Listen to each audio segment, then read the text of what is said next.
خطاب کے لیے الحاج خلیفہ محمد فرید ہارون صاحب۔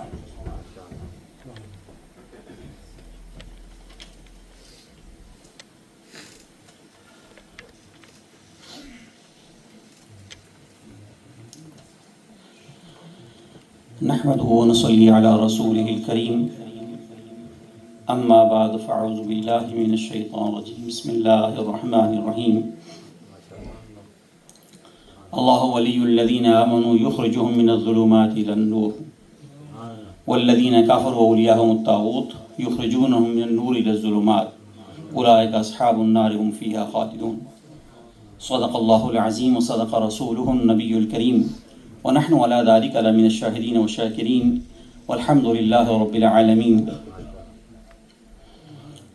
بفیضان غوث زماں قطب دورہ سیدی و مرشدی شیر شاہ غازی اعلیٰ حضرت الحاج خواجہ پیر ہارون الرشید صاحب رحمۃ اللہ تعالی علیہ و بنگاہ لطف و شفقت حضور سیدی و مرشدی حضور غوث زماں قطب دورہ قطب الارشاد حضرت خواجہ پیر ڈاکٹر غلام محمد گوہر نذیر گوہر صاحب مدذل العالی مرکزی سجادہ نشین دربار عالیہ موڑا شریف،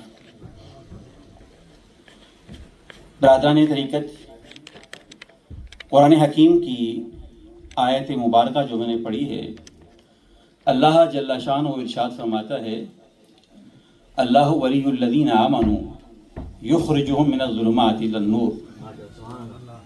اللہ مددگار ہے، اللہ محب ہے، اللہ کارساز ہے ایمان والوں کا، یعنی اللہ ایمان والوں سے محبت بھی فرماتا ہے۔ ولی کا معنی محبت کرنے، محب، ولی کا معنی مددگار، مدد کرنے والا، اور ولی کا معنی کارساز، بگڑے کام بنانے والا، کاموں کو سنوارنے والا۔ کہ اللہ سبحانہ و تعالی ایمان والوں سے محبت فرماتا ہے، ایمان والوں کے کام بناتا ہے، ان کے کام سنوارتا ہے، ان کی مدد فرماتا ہے۔ لیکن آپ جانتے ہیں کہ یہ عالم اسباب ہے، اور اللہ تعالیٰ نے اپنی رحمتوں کو اسباب کے اندر مستور رکھا ہے، اسباب میں چھپا کر اسباب کے ذریعے سے اپنی مخلوق کو وہ چیزیں پہنچاتا ہے۔ آپ دیکھتے ہیں کہ بارش اللہ تعالیٰ نازل فرماتا ہے تو بادلوں کو بھیجتا ہے، بادلوں سے بارش نازل فرماتا ہے۔ اگر زمین سے کسی چیز پر زمین پیدا فرمائے، رزق دیتا ہے، تو زمین کے اندر فرٹیلائزیشن پیدا کرتا ہے، کھاد ہوتی ہے، پھر بیج ڈالا جاتا ہے، زمین کے ذریعے رکھواتا ہے۔ وہ قادر ہے، وہ اس کے بغیر بھی کر سکتا ہے، دے سکتا ہے، لیکن یہ عالم اسباب میں اس میں یہ ذرائع بنائے ہیں کہ اپنا کرم، اپنی رحمت کو وہ اسباب کے ذریعے سے اپنی مخلوق تک پہنچاتا ہے۔ اور یہاں فرمایا کہ اللہ سبحانہ و تعالی اپنے بندوں سے محبت بھی فرماتا ہے، ان کی مدد بھی کرتا ہے، ان کے بگڑے کام بھی بناتا ہے، اور ان کو اندھیروں سے، کفر کا اندھیرا ہے، شرک کا اندھیرا ہے، گناہوں کا اندھیرا ہے، حسد کا ہے، کینہ کا ہے، جتنی برائیاں ہیں سب اندھیری، اس لیے جمع فرمایا ظلمات ہے، اور نور ایک ہے، حق ایک ہے۔ فرمایا کہ ان کو اندھیروں سے نور کی طرف نکالتا ہے، اور نکالنے کا ذریعہ جو اللہ سبحانہ و تعالی نے بنایا، اس کے بغیر بھی اللہ کر سکتا ہے، لیکن اس نے ذریعے جو بتا فرمایا ہے وہ سینہ مصطفیٰ ہے۔ کملی والے آقا صلی اللہ تعالی وسلم کا سینہ آتا ہے، اللہ نے ان تک انبیاء علیہ السلام کو بھیجا، جبریل کو ذریعہ بنایا، ان تک اللہ نے اپنا کلام بھیجا۔ مصطفیٰ علیہ السلام کے سینے کو ساری کائنات کے لیے، سارے انبیاء کے لیے، ساری مخلوق کے لیے وہ ذریعہ بنا دیا جہاں سے یہ سارا نور تقسیم ہوتا ہے۔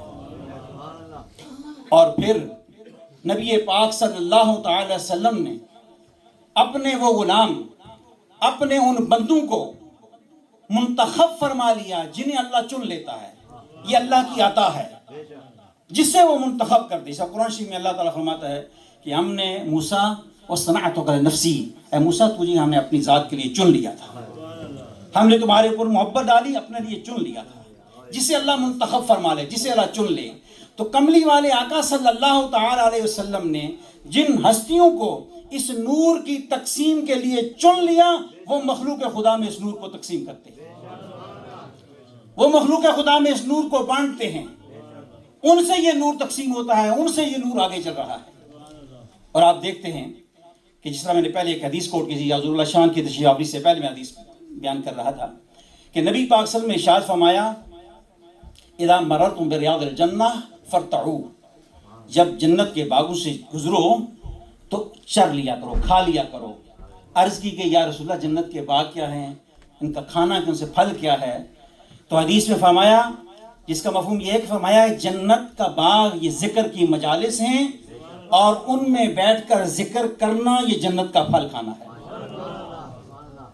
اور جو لوگ ذکر کی مجلس میں آ کر بیٹھتے ہیں وہ حقیقت کے اندر جنت میں ہوتے ہیں اور حقیقتاً وہاں سے پھل کھا رہے ہوتے ہیں، لیکن ہم چونکہ سوئے ہوئے ہیں، مدہوشی کا عالم ہے، ہمیں اس کا احساس نہیں ہوتا، ہمیں اس کی خبر نہیں ہوتی۔ آپ دیکھیں جیسے بچہ کبھی کبھی سو جاتا ہے، اس نے کھایا کچھ نہیں ہوتا، تو ماں سوتے ہوئے بچے کو دودھ پلاتی رہتی ہے، بچے کا پیٹ بھر جاتا ہے، اس کا دل سیراب ہو جاتا ہے، لیکن بچے کو خبر نہیں ہوتی کہ میں نے کچھ کھایا ہے۔ اسی طرح یہ اولیاء اللہ جو ہیں اپنی ذکر کی مجالس منعقد کر کے یہ ہمیں وہ نور، وہ ذکر، وہ اپنے سینوں ہماری روحوں کو پلاتے رہتے ہیں، ہمیں احساس نہیں ہوتا لیکن روح سیراب ہو چکی ہوتی ہے۔ اور اگر اللہ سبحانہ و تعالیٰ کا کرم ہو جائے، اس کی مہربانی ہو جائے اور آنکھوں سے یہ حجاب ہٹ جائے، دل کے اوپر سے جو گناہوں کا غبار ہے، جو جھوٹ، غیبت، چغلی، کینہ، حسد، یہ سارے گناہوں کا جو میل بیٹھا ہوا ہے یہ ہٹ جائے، تو اس آدمی کو اس بات کا احساس بھی ہو جاتا ہے کہ میں نور کے اندر بیٹھا ہوا ہوں اور میں نور کا یہ پھل کھا رہا ہوں۔ اور قرآن و حدیث کے اندر اس کا ثبوت موجود ہے۔ آپ دیکھیں حضرت مریم کے پاس موسمی پھل آئے تھے، اور نبی پاک صلی اللہ علیہ وسلم مدینہ پاک کے اندر نماز کے حال میں کھڑے تھے، آپ نے ایک قدم آگے رکھا، پھر پیچھے، پھر آگے آپ نے رکھا۔ اور حدیث میں کہ اس کا مفہوم یہ ہے، فرمایا کہ میں نے چاہا تھا کہ میں جنت سے خوشہ انگوروں کا توڑ لوں، اگر میں توڑ لیتا تم سارے کھاتے رہتے، پھر میں نے اس بات کو مؤخر کر دیا، سرکار نے توڑا نہیں ہے، یہ سرکار وہاں بیٹھے ہوئے دیکھ رہے تھے۔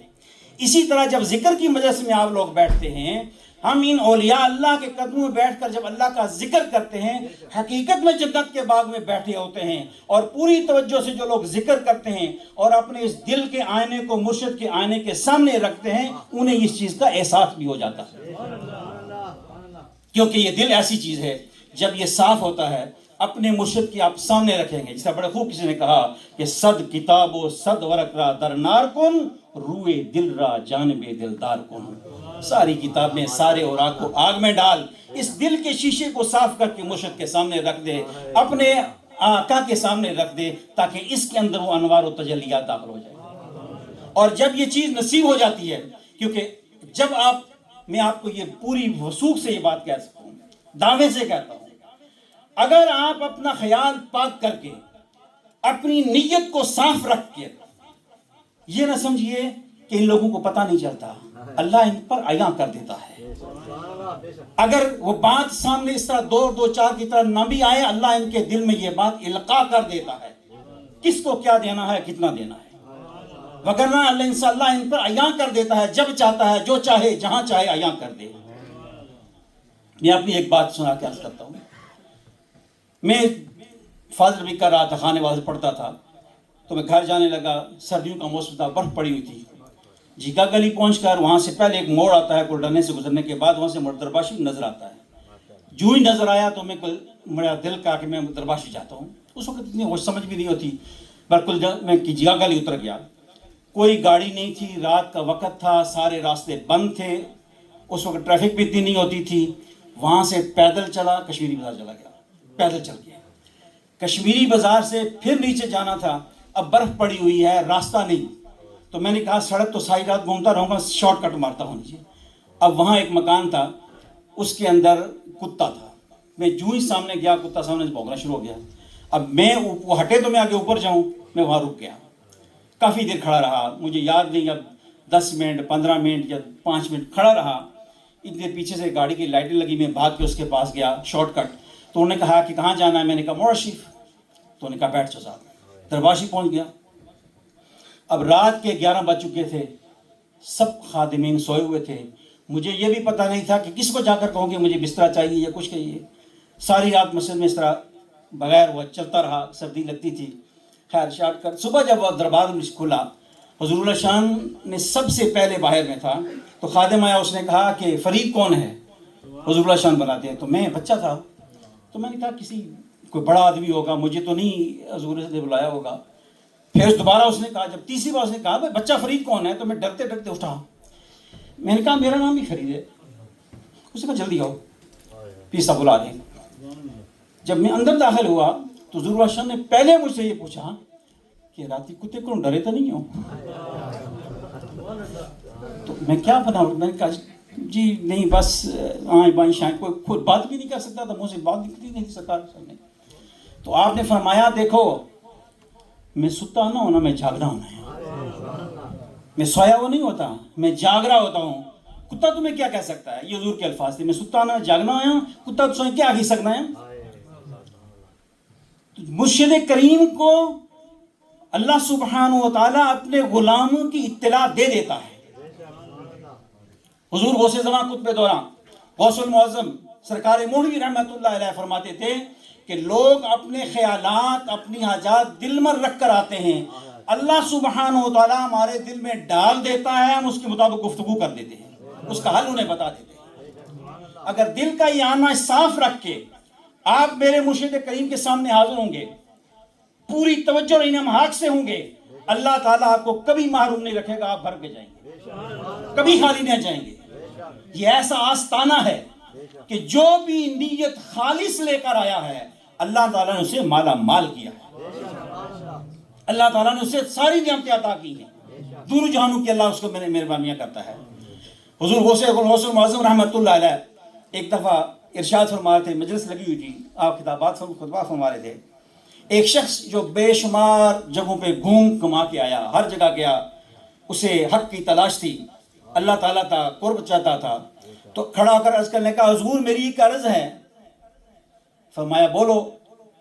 کہنے لگا ولایت کتنے عرصے بعد ملتی ہے؟ بندہ ولی کتنے عرصے کے بعد بنتا ہے؟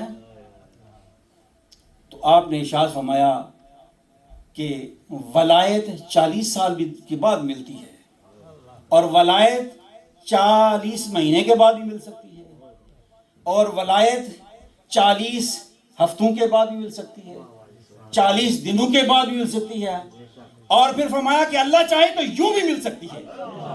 جب آپ نے اس طرح کیا تو اس پر وجد طاری ہو گیا اور وہ بے ہوش ہو کے گر پڑا. اللہ اللہ کی آواز ضربیں لگانے لگا.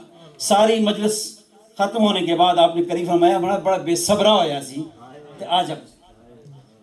تو یہ وہ آستانہ ہے کہ اگر آپ خلوص قلب سے پوری نیت صاف رکھ کر حاضر ہوں گے اللہ تعالیٰ آپ کو مال و مال کرے گا. آج یہ موقع ہے کہ حضور والا شان بنفس نفیس ہمارے اندر موجود ہیں. حضور یہاں تشریف لے آئے ہیں, اور ہمارے خواجگان موڑا شریف, جس طرح بابا جی صاحب حضور والا شان نے خود اپنی ایک سپیچ میں فرمایا تھا کہ بابا جی صاحب رحمۃ اللہ نے فرمایا تھا کہ اللہ تعالیٰ نے مجھے رحمت کے سمندر کے کنارے پر بٹھایا ہے, جو آتا ہے میں ایک ڈبکی دے کر اس کو پار رکھ دیتا ہوں, سنبھال رکھے گا, کھاتا رہے گا, اگر ضائع کر دے اسی قسمت, معروم نہیں جائے گا. ایک ڈبکی لگا دیں گے, اور وہ سلسلہ قائم اور دائم ہے. اس لیے کہ سرکار قیانوی نے فرمایا تھا کہ بیٹا یہ فیض جو ہے یہ 7 پشتوں تک بلا مشقت ولی پیدا ہوتے رہیں گے. اس لیے یہ سلسلہ جاری اور ساری ہے. اگر آپ آئیں گے خلوص قلب سے آئیں گے, اپنے سینے کو صاف کر کے آئیں گے تو بھر کر لے جائیں گے, وگرنہ اگر سینہ صاف نہیں ہے تو پھر تھوڑا وقت لگے گا, محروم پھر بھی نہیں رہیں گے. کیونکہ برتن گندا ہو اس میں دودھ ڈال دیا جائے تو وہ گندا دودھ پینے کے قابل نہیں رہتا ہے. ہمارے دلوں میں غلاظت بری ہوتی ہے, ہمارے خیالات پاک نہیں ہوتے, کسی کے ساتھ بغض ہے, کسی کے ساتھ کینہ ہے, کسی کے ساتھ نفرت ہے, کسی کے متعلق کیا خیالات ہیں. یہ ہستیاں جو ہوتی ہیں ان سے باورا ہوتی ہیں, ان کے پاس ہر قسم کے لوگ آتے ہیں, لیکن ان کا سینہ پاک ہوتا ہے اور یہ پاک دولت پاک سینوں میں ہی منتقل ہو سکتی ہے، دوسرے سینوں میں نہیں آ سکتی ہے۔ اللہ سبحانہ و تعالیٰ مجھے بھی اور آپ کو اپنے خیال، اپنا سینہ پاک کرنے کی توفیق عطا فرمائے کہ ہم ان سے استفادہ کر سکیں۔ اللہ تعالیٰ ہمارے مرشد کی عمر خضری عطا فرمائے۔